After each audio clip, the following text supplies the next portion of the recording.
Asif Nazrul sir বলেছিলেন এই বছরের মানে 2025-এর জানুয়ারিতে সেকেন্ড ট্রাইব্যুনাল হওয়ার কথা। এখন চলে মে মাস। এখন যখন আমরা আন্দোলন শুরু করলাম তখন এসে আবার বলছে এই মাসে এই সেকেন্ড ট্রাইব্যুনাল হবে। গত 6 তারিখে আপনার শয়তানে কামড়াইছে, আপনি করেন নাই কেন? আপনি এই নিষেধাজ্ঞা দিয়া কোন আদালতের কাছে পাঠাইলেন যেই আদালত এখন পর্যন্ত আওয়ামী লীগের ব্যক্তিদের বিরুদ্ধেই বড় রায় দিতে পারে না, আর সে দিবে আওয়ামী লীগের বিরুদ্ধে রায়। নাম্বার 3, এইবার এখানে খেয়াল করেন, আমি নাম বলবো না, প্রসিকিউশনের টিমের অন্তত 2 থেকে 3 জন আমাকে বলেছেন এইখানে আওয়ামী লীগের 5 থেকে 7 জন বড় নেতা যারা বর্তমানে আটক আছেন এবং তারা শীর্ষ ধনীয় বাংলাদেশের, তারা প্রসিকিউশন টিমকে বলেছে তাদের ব্যাপারে যে ফাইলগুলো হয়েছে, ডকুমেন্টেশন হয়েছে, জাস্ট এইটা যেন 2-3 মাস পিছিয়ে সাবমিট করে, তাদের আর কিছু করা লাগবে না, ডকুমেন্টেশন দেওয়া আছে তাই শুধু একটু যেন পিছিয়ে সাবমিট করে। কারণ তারা বুঝতে পেরেছে আগে যাদেরটা সাবমিশন হবে তার বিচার প্রক্রিয়া আগে শুরু হবে। 2 থেকে 3 মাস পিছিয়ে গেলে এর মধ্যে তারা বিভিন্ন নেগোসিয়েশন করে এটাকে তারা কমপ্লিট করে ফেলবে। আপনি তো জানেন আগের আওয়ামী লীগের সব বিচারগুলো আওয়ামী লীগের। এবং দেখেন বাংলাদেশের সব থেকে ভয়াবহ জায়গা, সচিবরা ফ্যাসিস্ট আওয়ামী লীগের সব দোষর, শুধু দোষরই না, সেবাদাস, আমরা তাদের নাম উন্মোচন করব। পুলিশের মধ্যে তো আছেই, যাদের কথা আলোচিত হয় না তারা হলো গ্রেড 1 আওয়ামী লীগের সন্ত্রাসী, তারা হলো বাংলাদেশের আদালতের বিচারকগুলো। যমুনা ইলেকট্রনিক্স ঈদে ডাবল খুশি অফার সিজন 3, যে কোনো পণ্য কিনলেই পাচ্ছেন নিশ্চিত ঈদ উপহার।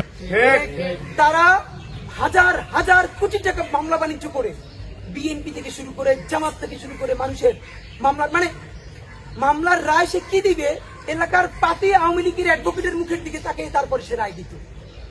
আমরা জুলাই গণহত্যার মতো বিচারের রায় সেই সব ট্রাইব্যুনালে সেই সব বিচারকদের কাছে আমরা দিব, তাহলে আপনি কেন এর মধ্যে আরো বিচারক নিতেছেন না? এই প্রশ্ন দিতে হবে। নাম্বার 2, আর একটা গুরুত্বপূর্ণ প্রশ্ন হচ্ছে, অনেকেই বলে ভাই আওয়ামী লীগ নিষিদ্ধ করে লাভটা কি হবে? ছাত্রলীগ তো আগে নিষিদ্ধ করছিল, তো ছাত্রলীগ নিষিদ্ধ করার পরে তো ছাত্রলীগ মিছিল দেয়, মিটিং করে, জয় বাংলা বলে, তা আওয়ামী লীগ নিষিদ্ধ করার পর তো এটা হবে। এখানে দুটো কারণ ভাইরা, আওয়ামী লীগ নিষিদ্ধ করা এই জন্য জরুরি ছিল, এই কয়দিন আগে ধানমন্ডি, তারপরে রামপুরায়, তারপরে উত্তরায় মাঝে মধ্যে ফ্যাসিস্ট খুনি লীগ অনেক টাকা দিয়ে কিছু লোকদেরকে নামানোর চেষ্টা করে, রাইট? এখন এদেরকে প্রতিহত করবে কে? দেখেন আপনি আমি এদেরকে যদি প্রতিহত করতে যাই তাহলেই বলবে মহাবুশকে দেওয়া যাবে। আর যদি স্বরাষ্ট্র উপদেষ্টা বলি, স্বরাষ্ট্র উপদেষ্টা বলেন এদেরকে ধইয়া থানায় দেন, পুলিশের কাছে দেন।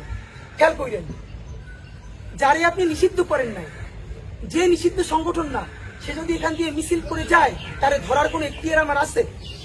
মানে রাষ্ট্র আমাকে উস্কে দিচ্ছে তুমি অপরাধ করো, আপনি তারা নিষেধ করেন না, অথচ আমার বলতেছেন এই মিছিল তুমি ধৈর্য ফেলাও। ভাই আমি কেন ধরবো? আমাকে আপনি অপরাধী কেন বানাচ্ছেন? আপনি করেন কি? তো এই যে তাদেরকে যেন আইনি ভাবে ধরা যায়, জনতাও যেন ধরলে তাকে ধরতে পারে, এই কারণে আইন হওয়া দরকার ছিল 1। নাম্বার 2, এখন যেটা করতে হবে, এই যে নিষিদ্ধ সংগঠন আওয়ামী লীগের যত নেতা কর্মী এখন স্যাবোটেজ করবার চেষ্টা করছে, গুপ্ত হত্যা করবার চেষ্টা করছে, আগে গণহত্যা করেছে, তাদেরকে গ্রেফতার করবে কে? পুলিশ।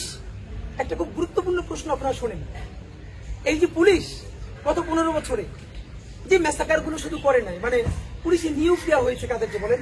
বিসিএস এ দেওয়া হয়েছে ছাত্রলীগের সভাপতি, সেক্রেটারি সাইন করেছেন যাদের ব্যাপারে, অথবা আওয়ামী লীগ থেকে। ইভেন আপনারা জানেন গণভবন যেদিন বিজয় হয়েছে সেদিন আমাদের এক বড় ভাই উনি হাসিনার রুমে যে হাসিনার যে গুরুত্বপূর্ণ ফাইলগুলো নিয়ে এসেছিলেন, সেই ফাইল খুলে আমরা দেখেছি যে ডিজিএফআই কে বিভিন্ন প্রতিবেদনে যে বিসিএস এ কোনটা হবে কোনটা যাবে না শেখ হাসিনার খাস কামরায়। এর মানে বিসিএস এ পুলিশে পর্যন্ত কি কে যাবে সেখানে তারা সর্বশেষ সুপারিশ করছে ছাত্রলীগ, যুবলীগ, আওয়ামী লীগ।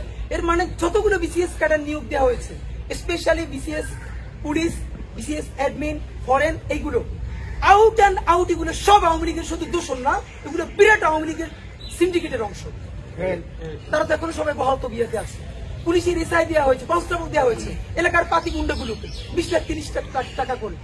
এখন দেখেন এই পুলিশ যে নিজে ছাত্রলীগ ছিল, যুবলীগের আত্মীয়, আওয়ামী লীগের আত্মীয়, সে কিভাবে এই আওয়ামী লীগকে গ্রেফতার করবে? তার কি সেই মোরালস আছে বলেন তো? নাই। এখন আমাদের কি করা লাগতো? এই 1 বছরের মধ্যে আমাদের কমপক্ষে 40-50 হাজার নতুন পুলিশ নিয়োগ দেওয়া দরকার ছিল। আমরা চাই এই জুলাই একক কোনো দলের পেডিবাজি করা চলবে না। এই জুলাই জনতার বিপক্ষে যেই রাজনৈতিক দলই দাঁড়াবে তাদের বিরুদ্ধে বাংলাদেশের রাজনৈতিক দলের বিরুদ্ধে বাংলাদেশের জনগণ দাঁড়াবে। আর এই জনতার সাথে যে থাকবে আমরা তাদেরকে যে কোনো ভাবে কনগ্রাচুলেট করতে আমাদের কোনো দ্বিধা নাই।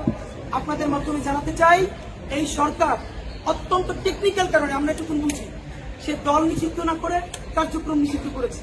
এবার আপনার কাজ, আপনি আদালতকে দিয়ে অ্যাক্টিভ করান। সর্বশেষ আমাদের যুক্তি, অনেকে একটা প্রশ্ন তোলেন, উত্তরটা বলা খুব জরুরি। ভাই, এই সরকারই যদি নির্বাহী আদেশে আওয়ামী লীগ দল নিষিদ্ধ করে দেয়, তাহলে এর আদালতের কাজকে আপনারাই তো করে দিলেন, তাহলে তো শাহবাগের মতো করলেন। কথাটা ভুল। আবারও বলি, কথাটা ভুল। বাংলাদেশ রাষ্ট্রের 3টি অর্গান, নির্বাহী বিভাগ, বিচার বিভাগ, আইন বিভাগ। আপনারা সবাই জানেন, নির্বাহী বিভাগ এবং আইন বিভাগ এই দুটি হল সরকার। বাংলাদেশের আইন মোতাবেক বাংলাদেশের কিন্তু বিচার বিভাগ স্বাধীন। আপনি যদি নির্বাহী আদেশে দলকে নিষিদ্ধ ঘোষণা করে দেন, আপনি করেন নাই কেন? আপনি বিভিন্ন অ্যাম্বাসির সাথে বসছেন, তারা আপনাকে প্রেশার দিচ্ছে, আপনি গাবা চাইছেন। আপনি নির্বাহী আদেশে আওয়ামী লীগের দল যদি নিষিদ্ধ ঘোষণা করেন, কার্যক্রম না করে, কোনো সমস্যা নেই। কেন নাই? আদালতে যখন যাবে, আদালত তো আইন অনুযায়ী পুরো স্বাধীন। নির্বাহী বিভাগে যে আদেশ হয়েছে সেটা মান্য করা আদালতের 1% কোনো বাধ্যবাধকতা নাই। এমনকি সরকার আইন যদি নির্বাহী বিভাগে যদি আওয়ামী লীগকে নিষেধ করে, আর আদালত যদি মনে করে না নিষেধ করা যায় না, তাহলে আদালতের এখতিয়ার আছে সেই নিষেধাজ্ঞাকে প্রত্যাহার করা। তাহলে আইন মোতাবেক যেহেতু বাংলাদেশের বিচার বিভাগ স্বাধীন, তাহলে এই কথা কেন বলেন যে নির্বাহী বিভাগ যদি বিচারই করে দেয়, নিষিদ্ধই করে দেয়, তাহলে আপনারা যে বিচার করে দিলেন আদালতের কাজ কি? না, আদালত স্বাধীন সত্তা, আদালতের বিচার আদালত করবে, নির্বাহী বিভাগের কাজ নির্বাহী বিভাগ করবে। আমরা কি পারি না, আমাদের ব্যর্থতা কি জানেন? এই যে দলটা ঐতিহ্যবাহী মুক্তিযুদ্ধের চেতনা, এই হাবিজাবি বইরা কতগুলো গণহত্যা চালাইছে, সেই থেকে নির্বাহী আদেশে সেই দলটাকে বাংলাদেশে নিষিদ্ধ করা হয়েছে।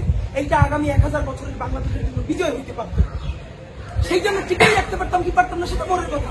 ইতিহাস তো হইতো যে গণহত্যার দায়ে দল হিসেবে আওয়ামী লীগ নিষিদ্ধ হয়েছিল, আমরা তো সেটা করতে পারলাম না।